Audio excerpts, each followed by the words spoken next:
It is Ace from Shockwave Sports, and today, while we're still talking about Money in the Bank, I thought it'd be a good idea to do a Money in the Bank tier list of all the Money in the Bank winners in both the men's and the women's ladder matches over the years. I think this would be fun to talk about. Let's look at our tiers here. We have it was perfect. I gotta tell you, it was perfect. Perfect. Everything, down to the last minute details. I like that. You like that? You like that? We have Skyline Chili, and if you don't know, it's from Because every single thing in it is mid. Skyline Chili. Mid. so that's how you know it's mid. We have Who Booked This and -5 stars. Let me say something here. It's been a long time since I've said this, but this was -5 stars. We have our first Money in the Bank winner, which was won by Edge at WrestleMania in 2005. Yes, WrestleMania 21. WrestleMania Goes Hollywood. Yeah, kind of the perfect guy to do it. Edge was that guy who was just hitting the main event, but he wasn't just there yet. This was the perfect, victory for him. I think already, I'm going to say it was perfect. I'm trying to think of the other people in that match. You could have had Shelton Benjamin win. He had a win over Triple H around this time. Of course, you could have Chris Jericho win it, the guy who thought of this match. But I think Edge was, the good choice. We'll be talking about Edge a little bit later. And then we had Rob Van Dam the next year, which culminated in the reboot of ECW, where Rob Van Dam would cash in at ECW One Night Stand to defeat John Cena for the title. He won the Money in the Bank at WrestleMania 22. It was only the second year. Rob Van Dam was also another guy who was teetering around the mid-card to upper main event. I think I'm also going to say it was perfect. These first two winners were really good. Like, they were kind of on a roll. But then this is where things get a little tricky. Mr. Kennedy wins at WrestleMania 23, and I mean, none of this was Mr. Kennedy's fault. For those of you who don't know, Mr. Kennedy got injured, and they really thought that, this was going to be a 9 months to a year, I believe. Some kind of shoulder injury, maybe? But it was revealed to the doctor later on that week that he didn't need surgery and he'd be back in like a month. So unfortunately, this was going to lead to big things for Mr. Kennedy, it seemed. He's just one of those guys that just never got that big moment, even though he was widely entertaining. It's not his fault, though. And you could realize what the plan was. I'm going to have to go with Skyline Chili. It's mid.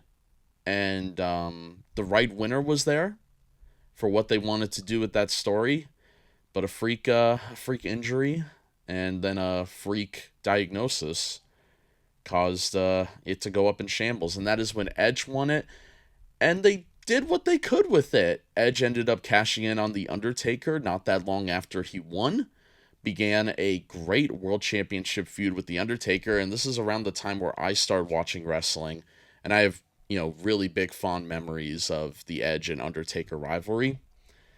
So, with that being said, this did, I believe, end with an injury. Edge got injured and had to relinquish the world title, but he was able to win it again and, continue about his day. So I'm going to put that in. I like that. They were in a weird position and might as well give it to somebody that already did it so you knew it'd be good. And then we had CM Punk win at WrestleMania 24 in 2008. So after the craziness of Mr. Kennedy at WrestleMania 23 in 2007, CM Punk gets his chance where it looked like he almost won in the last one, but this Money in the Bank was actually originally supposed to be won by Jeff Hardy, I believe, and then Jeff Hardy, got into some trouble, let's say, and ended up getting suspended and missed WrestleMania. And, next man up, I think CM Punk was another great choice. He was getting really popular around this time. He was the indie darling coming out of Ring of Honor. He ends up cashing in on Edge, which I think is really cool when you cash in on, the guy who was like the face of Money in the Bank. And he wins the world title. The only thing is, once again, not CM Punk's fault in this issue. The Money in the Bank winner, after he won the world title, this started this kind of trend where they weren't seen as the top guy.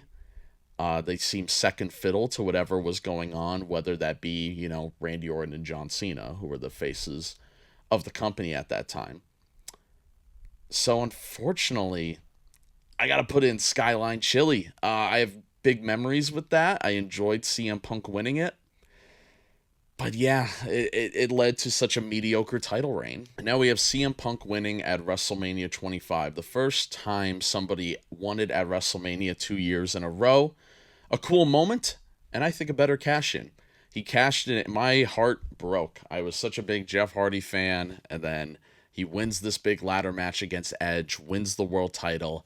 CM Punk's music hits. And they even did it like awkwardly on purpose. JR was going to go in the ring and interview Jeff, and then the CM Punk stuff started. So all that was very awkward because I feel like I never saw JR interview people in that, around that time in that era. This one was much better. It would pretty much start the Straight Edge Society, which is a faction that is beloved by, fans of this era. So I'm going to give it. I like that. Yeah, I think that's where it should go. Really, all the Money in the Bank winners up to this point, nothing is bad. You could see the idea so far that they are trying to elevate stars. And I think this next one is where it goes wrong. Now, don't get me wrong, around this time, listen, I'm like 11 years old, but around this time, I am a believer in Jack Swagger. Maybe it was because I wanted, that Kurt Angle type in WWE. Kurt Angle was killing it on TNA. I could see why they were kind of looking for the Kurt Angle replacement. You had the nickname All-American American. I still remember all this. Something was there. But I don't think Jack Swagger was ready for Money in the Bank. I think they did this a year or two early. It leads to him cashing in on Chris Jericho, I believe, the SmackDown after Mania. So it's that Friday, but they taped it.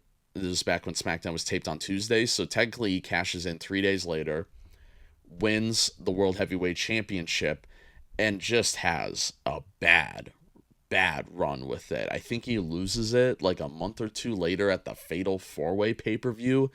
This was a weird time in WWE. I'm going to put this in Who Booked This for now, because I don't think Swagger was, the worst choice in the world here. This is now the start where Money in the Bank has its own pay-per-view. We're now in the year 2010 still. Jack Swagger won at WrestleMania 26. So Kane cashes in on Rey Mysterio the same night. He's the first person to cash in on somebody the same night. It gives Kane another world title run. He feuds with The Undertaker. I did like Kane growing up, but who booked this? Like, come on. There was so many more guys at the time that could have had that moment. Drew McIntyre at the time, he was the chosen one. Kofi Kingston, Cody Rhodes, like you had such an abundance of young stars, and to give it to Kane, I don't know, even with 2 Money in the Bank briefcases now, I found that weird. But later on that night, The Miz wins the Money in the Bank representing Raw, and I thought this was great. The Miz was setting up to be, that top heel of the company. They were setting him up for an eventual WrestleMania match against John Cena, even though that didn't end well. But I see what they were doing. It went back to what Money in the Bank was supposed to be. So I'm going to put it at the bottom of I like that. Because it, I think his cash-in's good, but then his title reign kind of gets, kind of messed up by The Rock returning and stuff like that. Next, we have Daniel Bryan returning. Funny story, Daniel Bryan winning Money in the Bank. Funny story about this one. Wade Barrett was going to win this. And I think Wade Barrett would have been a good choice as well. He was, the winner of the NXT thing, and they were, pushing him to the moon as well. But Daniel Bryan winning this was cool. I don't think anyone saw this coming. At the time, I wasn't familiar with Bryan's game. I didn't know about his Ring of Honor work. I just knew him from his WWE stuff, so I didn't really get the Daniel Bryan push. But looking back on it, it was so cool to see somebody like Daniel Bryan get something like that. His cash in was good. His whole reign was fine until at the very end with the Sheamus stuff. I like that. I did all around, enjoy what they did there looking back on it. I think I would have had a different opinion at the time, but no, I like where they went with this. And then at that same show, and this was during the Cena and Punk Money in the Bank show, a show beloved by people. And this match itself is really good, but Alberto Del Rio wins. He becomes involved in the Cena and Punk stuff. The Summer of Punk is just a complete wash at this point. Del Rio cashes in at SummerSlam. I think he loses it to Punk anyway.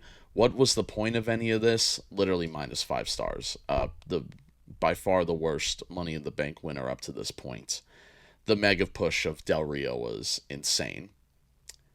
But then we get Dolph Ziggler winning, and this one was really cool. Ziggler was a guy I always rooted for. I always thought he was like the next Shawn Michaels. I always had big aspirations for the guy. So when he cashed in the night after Mania, that pop, one of the coolest Raw moments ever. But he unfortunately, I believe, gets injured. His world title reign is not long at all. And the Dolph Ziggler character wasn't the same since. As much as I like it, as much as I like the cash in, I don't think I could put it in the I like that tier. Because I don't like a lot of other things about this, unfortunately. And it's, once again, not Dolph's fault. I'm going to put at the top of Skyline Chili. I think it's a little more heartbreaking than Kennedy. Because at least Dolph got to win the belt, right? John Cena, the first Money in the Bank winner, to not win the belt. He wins it in 2012. He decides to cash in on the 1000th episode of Raw against CM Punk. They have a fun little match, and the Big Show gets involved. And then The Rock interferes, and it causes CM Punk's heel turn. Yeah. This ain't it. John Cena didn't need this. He never needed to win Money in the Bank. This is not what Money in the Bank should be for. Oh, I'm going to put it in. This is tough. Do. Cena wins, lol.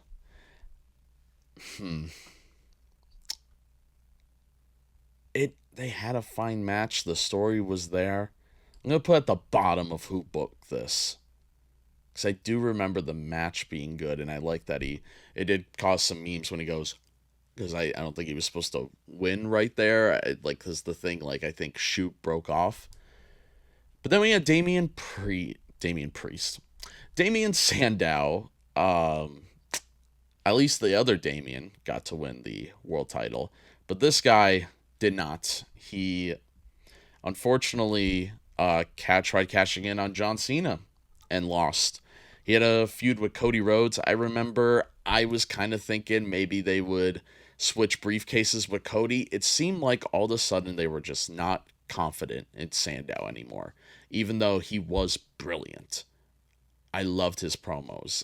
I really thought he was going places, at least be like another Miz, like a guy who could compete in the main event and win a world title or two.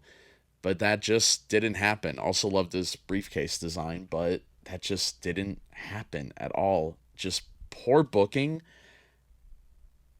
Yeah, the whole thing just kind of annoys me. I think I'm going to put it in -5 stars. I don't think it's as bad as Del Rio's, because Sandow didn't interrupt, an era-defining rivalry. But why didn't they do it? Why? But up next we had Randy Orton. So this is a weird case where I don't think Orton needed this, much like Cena. This felt very random. But I really like his cash-in. You had that moment with Daniel Bryan. The creation of the Authority is technically started with Orton.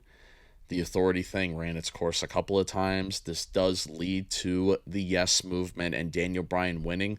So some good got out of this bad booking. So I think I'm going to put it at the top of who booked this.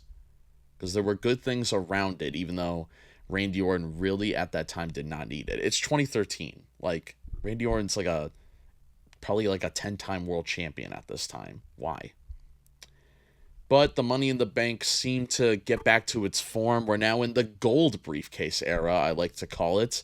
And Seth Rollins is your Money in the Bank winner. We went back to one Money in the Bank winner per pay-per-view. The brand split is pretty much dead at this point.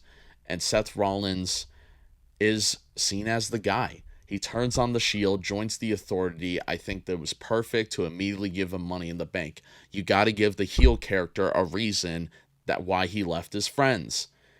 And the whole mantra was Seth Rollins didn't sell out. He bought in. So winning Money in the Bank, perfect. I love the cash in too at WrestleMania. His title reign ends in an injury, but so I got to put at the top of I like that because unfortunately it does end in the injury. It was almost perfect. It really was. And then we get to Sheamus. So they have such a good winner in Seth Rollins, and then all of a sudden Sheamus wins the next year, cashes in on Roman Reigns at Survivor Series 2015, starts the League of Nations, loses it a month later to Roman on an episode of Raw. I love Sheamus, I actually do. One of my favorites.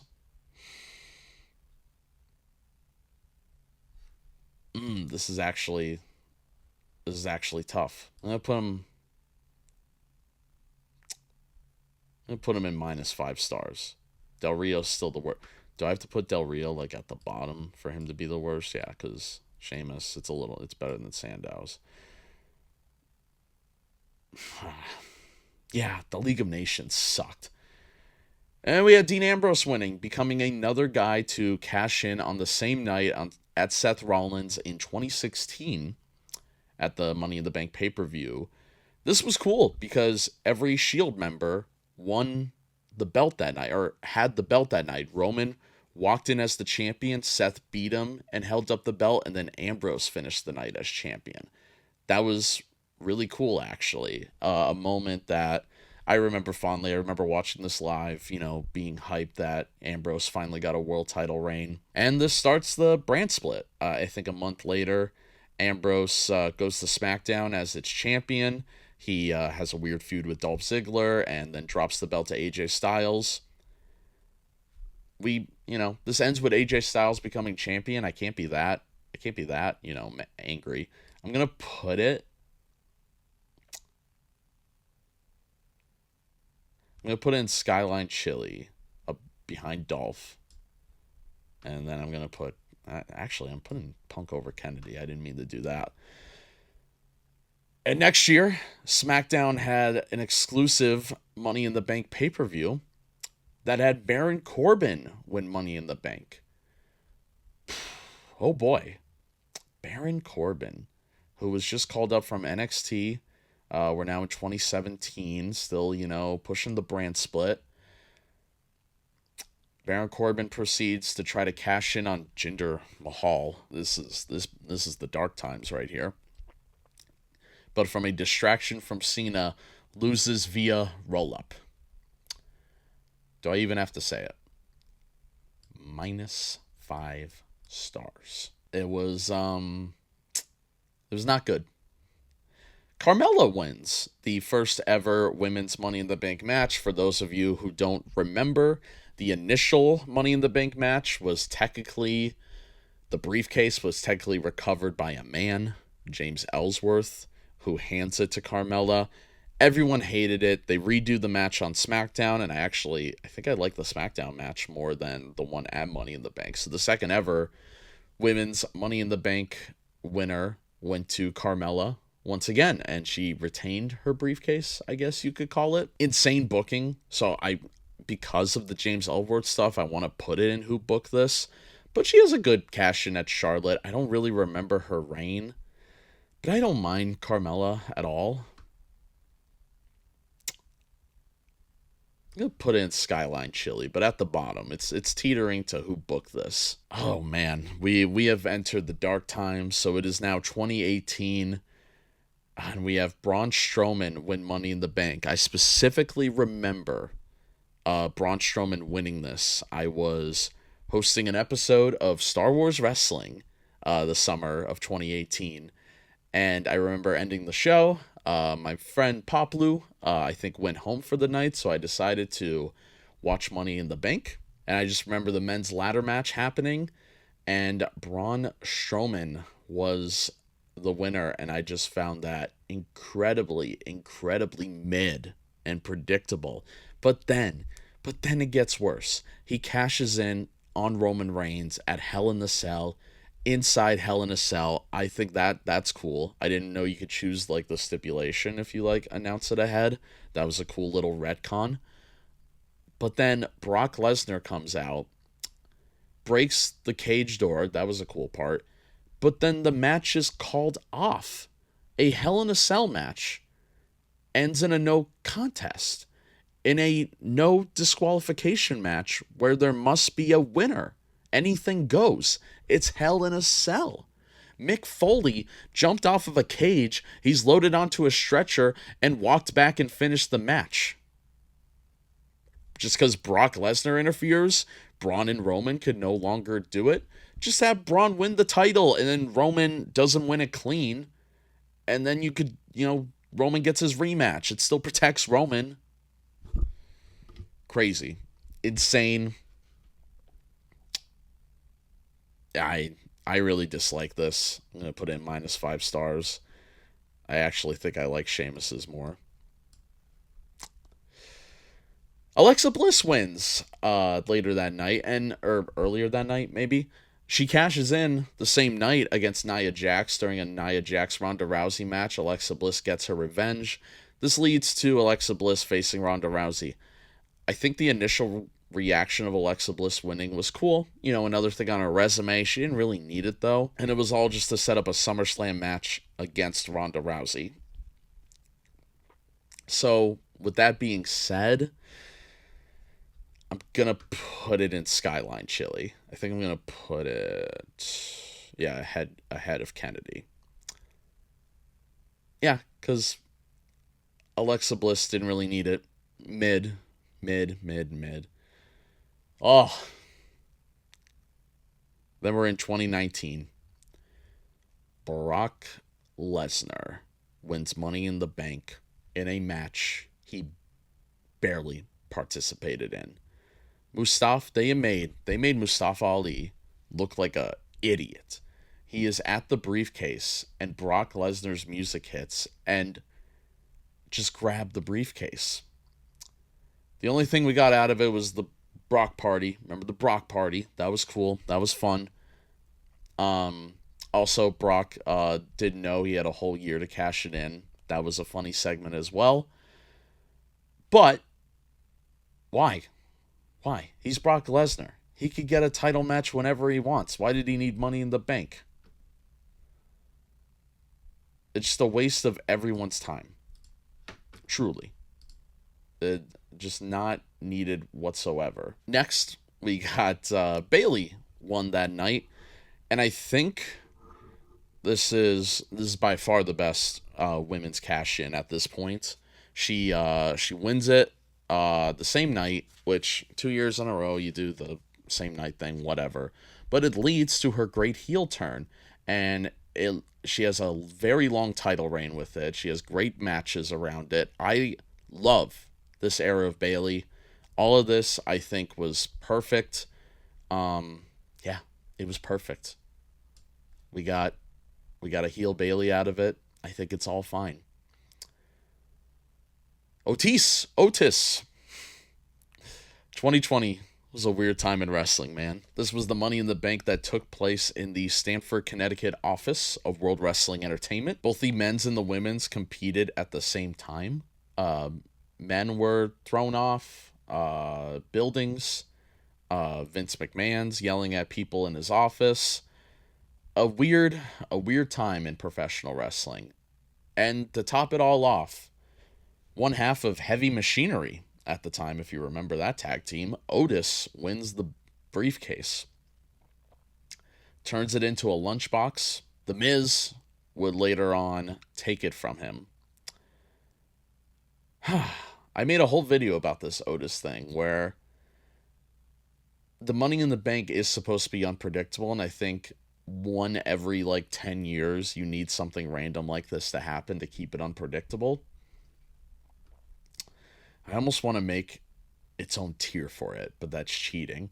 I'm going to put it at the top of who booked this, but kind of in a funny way, like who booked this? But The Miz wins his second Money in the Bank. The Miz was on fire in like 2016 to 2018, and they just waited way too long for The Miz to become WWE champion again. I'm actually going to put it lower than Otis and who booked this. It was just a weird time. Asuka's Money in the Bank match is interesting. She wins Money in the Bank, and it turned out it was actually a Raw Women's Championship match because Becky Lynch was going to leave WWE for a little bit because she was pregnant. I think this was a sweet and cool way to do it, and it got Asuka a title win. I'm never going to complain about that. I'm just gonna put it in. I like that. Cool for Asuka. And then we get to 2021, one of the first big wrestling events back with a crowd, at least in the WWE realm. Big E wins the Money in the Bank, and this just felt so good, and for many reasons. We were coming out of a pandemic. We were able to be in crowds again, so everything felt extra electric. And then you had somebody that we actually really, really wanted to win. And he cashes in a couple of months later. He cashed in on the Raw after CM Punk goes to AEW. That's a whole thing. But all this I loved. I mean, Big E deserved it. I like that a lot. And his title reign wasn't that great. But man, I'm gonna put it right behind Seth, and I like that. I did really like this. Man, I forgot this next one happened. Nikki ASH, almost a superhero, won Money in the Bank, and I believe she cashed it in like the next Monday on Raw. Completely forgot this happened. I think it's cool that this was a character Nikki Cross pitched herself. Why was it mega push though? I'm gonna have to just put it in who booked this. I think I'm gonna put it, I'm gonna put it ahead of Otis because at least she won her cash in. I guess it's better than these other ones. Oh boy. And then we have Austin Theory. Austin Theory was definitely a guy that a lot of people saw as like the future of wrestling. Unfortunately for Austin Theory, Triple H, at least at the time, didn't think that just yet. Vince McMahon's regime had Austin Theory win Money in the Bank, and by the time we got around to Triple H, it just wasn't going to happen. And maybe the plan was for him to lose all along, but he lost in such an incredibly weird way. I was actually in attendance for this. The crowd was so confused. When Theory walked out, he didn't have like an entrance theme or anything. I think he just walked out. They cut to commercial, and we had a United States Championship match, Theory versus Rollins, a title that he already won. And Theory his character tries to make the excuse after that Roman Reigns is never around. But then, less than a year later, so it still would have been under his Money in the Bank contract, Triple H announces the World Heavyweight title. So if you're Austin Theory, all you had to do was wait a little bit, and you could have, walked to Triple H and just be like, hey, I'm going to cash in on this belt. Give me the belt. So in kayfabe, didn't really make much sense at all. Definitely -5 stars. Yeah, it just wasn't ready yet. I'm just going to put him right there. It's unfortunate. Liv Morgan wins Money in the Bank, and that year as well, she would cash in and become champion. She loses it to Ronda Rousey at Extreme Rules. This does elevate Liv Morgan. She's now a main eventer in WWE. And a lot of people did really like this. I personally didn't really see much stock in it.